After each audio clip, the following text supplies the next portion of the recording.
오늘 이 아침에 우리에게 주시는 하나님의 말씀은 시편 99편 1절부터 9절까지의 말씀입니다.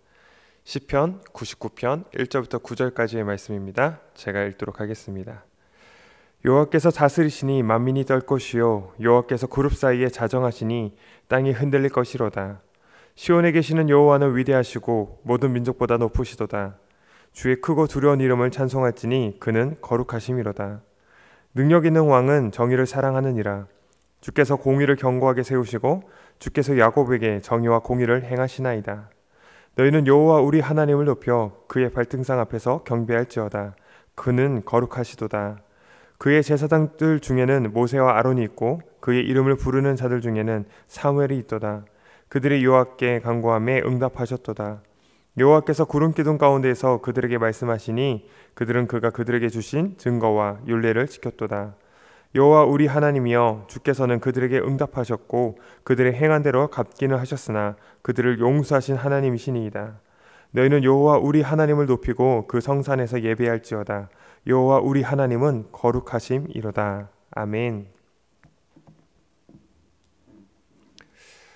우리가 신앙생활하는 데 있어서 중요하게 또 자주 반복되어지는 단어가 있다면 그것은 바로 거룩입니다. 이 거룩이라는 단어 자체가 구별되어지다라는 의미를 가지고 있는데, 레위기 19장에 보면 하나님께서는 모세에게 이렇게 말씀하십니다. 너희는 거룩하라. 그 이유가 내가 거룩하기 때문이라고 말씀하십니다. 그럼 우리가 어떻게 거룩해질 수 있을까를 살펴보면 디모데전서 4장 5절에서 이렇게 말씀하십니다. 하나님의 말씀과 기도로 거룩하여 짐이라 라고 기록되어 있습니다. 그러니까 우리가 신앙생활을 함에 있어서 우리가 정말 하나님을 믿는 신앙인으로서 살아간다는 것은 이 거룩한 삶을 살아간다는 것인데, 그 거룩한 삶은 말씀과 기도로 거룩하여집니다. 그런데 레위기 19장을 가만히 살펴보면 이 거룩장이라고 불리는 이 레위기 19장에서 하나님은 거룩하라 말씀하시고 난 이후에 그 이후에 이어지는 내용들을 보면 어떤 제사와 예배와 관련된 이야기들을 하시지 않습니다. 오히려 우리가 일상을 살아가는 그 삶의 자리에서 우리가 어떠한 태도로 어떠한 삶의 모습을 가지고 살아가야 하는지에 대해서 말씀하십니다. 그래서 농부는 그의 밭에서 수확을 거둘 때에 일부를 남겨두는 일들을 해야 된다라고 말씀하시고, 상인들은 속에는 저울을 사용하지 않고 재판관들은 그의 어떤 가지고 있는 재력이나 이런 것들을 가지고 그를 판단하는 것이 아니라 바르게 정말 법대로 기준하여서 바르게 판단해야 된다. 그것이 거룩장에 나오고 있는 말씀이라는 거죠.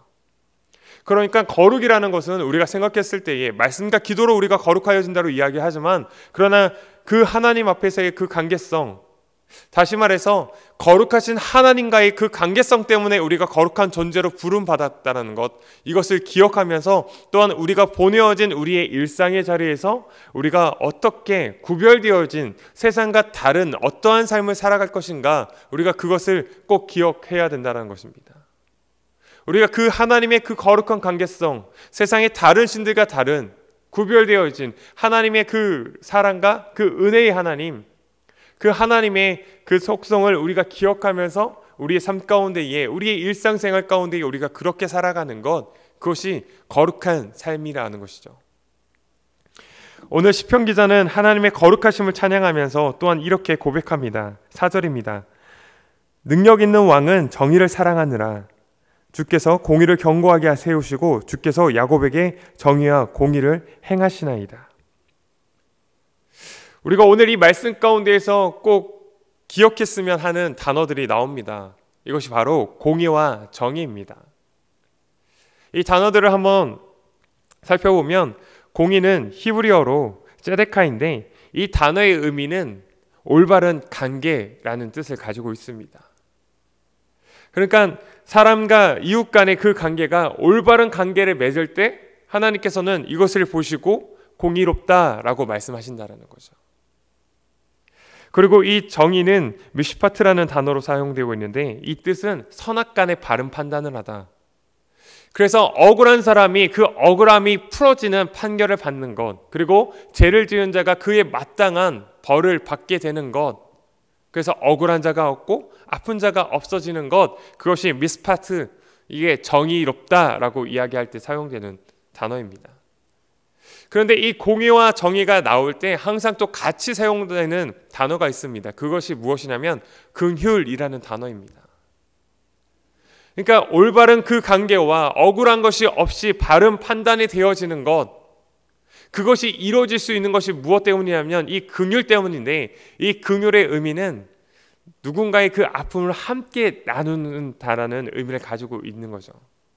그러니까 공의로운 올바른 관계가 되어지는 것, 올바른 판단이 되어지는 것, 그가 가지고 있는 그 아픔을 함께하고 그가 즐거워하는 것을 함께 즐거워할 수 있고, 누군가의 그 억울함에 함께 공감함을 통하여서 그 억울함이 바르게 해결될 수 있도록 함께 그 슬픔과 아픔을 나눠주는 것, 그럴 때에, 그런 관계성 가운데 있을 때에 그것을 공의롭고 정의롭다라고 말씀한다는 거죠. 그래서 로마서 12장 15절에 너희는 즐거워하는 자와 함께 즐거워하고 우는 자들과 함께 울라라고 말씀하시는 이것이 바로 공의와 정의의 그런 삶의 모습이라는 거죠. 이것이 왜 하나님 앞에서 우리가 중요하게 여겨지냐면, 오늘 우리가 살아가는 삶을 가만히 보면 누군가의 그 즐거워하는 일에, 누군가의 그 기쁨 가운데 우리가 정말 공감할 수 있는 것, 그것이 참 쉽지 않다라는 거죠. 우리 옛말에도 사촌이 땅을 사면 배가 아프다라는 말이 있듯이, 왜 배가 아프겠습니까? 그러니까 누군가의 그 잘 되는 일들이 나에게는 같이 그것이 정말 함께 똑같은 마음으로 기뻐하는 것이 되지 않는 것이 타락한 인간의 본성이라는 거죠. 그러니까 누군가의 그 즐거움을 보라면서 오히려 거기에서 분노를 느끼거나 거기에서 열등감을 느끼는 그런 우리 모습들이 있습니다. 또한 누군가의 그 슬픔 가운데에 정말 함께 공감하면서 같이 슬퍼할 수 있을까? 참 그렇지 못하다는 거죠. 물론 어느 일시적인 순간 가운데에 그런 슬픔을 함께하는 마음이 있습니다. 그런데 그 순간 지나고 나면 어떤 계산적이고 이익의 논리로 돌아가는 것들을 보게 됩니다. 사람마다 생각이 다를 수 있겠지만 저에게는 아직도 늘 가슴 한쪽 아픈 부분이 있다면 세월호 사건입니다. 아직도 그 정확한 진실들이 규명되지 않아서 여전히 지금도 청와대 앞에서 그 부모들이 시위를 하고 있는 모습들을 보면서 참 가슴 아픈데, 근데 그런 것들을 보고 교회에서는 때론 그 아픔들에 우리가 함께하지 못하고 오히려 여전히 비난하고 이제는 그만해라라는 이야기를 한다라는 거죠. 그것이 과연 공의와 정의의 하나님의 앞에서 살아가는 삶의 우리의 모습일까? 그렇지 않다라는 거죠. 우리가 정말 하나님께서 말씀하시는, 우리가 하나님은 공의로우신 하나님이시고 정의로운 하나님이시다라고 우리가 고백한다면, 우리가 정말 그 하나님께서 우리 삶 가운데 그렇게 통치하신다라고 우리가 이야기한다면, 우리는 누군가의 그 아픔 가운데 함께하며 누군가의 그 슬픔 가운데 함께할 수 있는 그 공감 능력, 우리가 그것을 잃지 않고 살아가는 것. 그래서 세상 가운데 세상은 누군가의 그 아픔과 슬픔에 전혀 관심이 없고 누군가가 잘 되는 것에 오히려 붕괴하는 그런 태도를 가질 때 오히려 우리는 그들의 기쁨에 함께 즐거워해 줄 수 있고 그 누군가의 아픔에 함께 슬퍼하며 함께 울어주는 그런 세상과는 구별되진 그런 삶을 살아가는, 그런 거룩한 삶을 살아가는 것, 그것이 우리가 공의의 하나님, 정의의 하나님을, 또 그 사랑 많으신 하나님을 고백하는 우리 신앙의 모습이라는 것이죠. 그래서 시편 기자는 이렇게 이야기합니다. 너희는 여호와 우리 하나님을 높이고 그 성산에서 예배할지어다. 여호와 우리 하나님은 거룩하심이로다. 사랑하는 성도 여러분, 우리가 하나님을 예배한다는 것이 어떤 의미가 있습니까? 우리가 그 하나님을 예배할 때 그 하나님의 그 공의로우심과 그 정의로우심, 그 하나님의 그 사랑을 우리가 찬양하며 예배합니다. 그런데 우리가 돌아간 우리의 일상의 자리에서 우리가 그 공의로우신 하나님과 정의로우신 그 하나님의 그 뜻을 살아내지 못한다면 우리의 예배가 정말 예배이지 않을 수 있다는 거죠. 우리의 예배는 그저 가식적인 종교 행위로 될 수밖에 없다라는 거죠. 그렇기에 하나님께서 내가 거룩하니 너희도 거룩하라고 말씀하셨습니다. 그리고 나서 우리에게 일상 가운데에서 우리가 어떻게 살아야 할지, 그 하나님께서 그 거룩이 다른 것이 아니라 너희가 일상의 자리에서 정말 바른 기준과 바른 판단을 가지고 살아가는 것, 누군가에게 베푸는 삶을 살아가는 것, 그것이 거룩이다라고 말씀하고 계시듯이 우리가 오늘 공의로우신 하나님, 정의로우신 하나님을 정말 예배한다면 우리의 그 삶의 자리에서 오늘 우리가 마주하는 사람들과의 그 관계 가운데에 그들의 아픔과 그들의 슬픔, 그들의 기쁨 가운데에 우리가 공감하면서 그런 올바른 관계를 가져가는 것, 그런 올바른 관계를 맺어가는 것, 그것이 정말 오늘 우리가 하나님을 예배하는 삶의 자리에 또 예배하는 자로서의 삶이 될 줄 믿습니다. 오늘 하루도 그런 믿음으로 그렇게 하나님 앞에 살아가는 귀한 믿음의 사람들, 하나님의 사람들 되시기를 간절히 기도합니다. 기도하겠습니다. 사랑의 하나님, 오늘 우리가 말씀을 통하여서 하나님의 그 공의로우심, 하나님의 그 정의로우심이 무엇인지를 한번 다시 생각해 봅니다.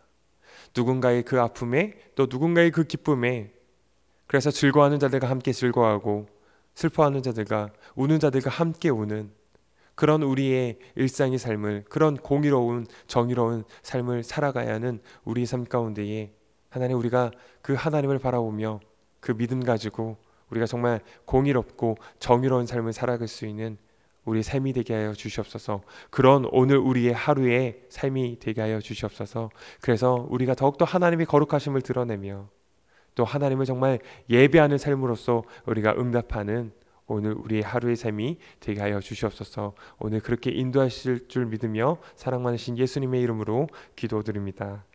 아멘. 우리 주님께서 가르치신 기도로 예배 마치도록 하겠습니다. 하늘에 계신 우리 아버지, 아버지의 이름을 거룩하게 하시며 아버지의 나라가 오게 하시며 아버지의 뜻이 하늘에서와 같이 땅에서도 이루어지게 하소서.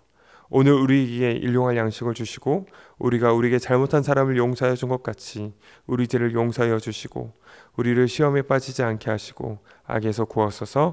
나라와 권능과 영광이 영원히 아버지의 것입니다. 아멘. 우리 계속 기도하며 나아가도록 하겠습니다.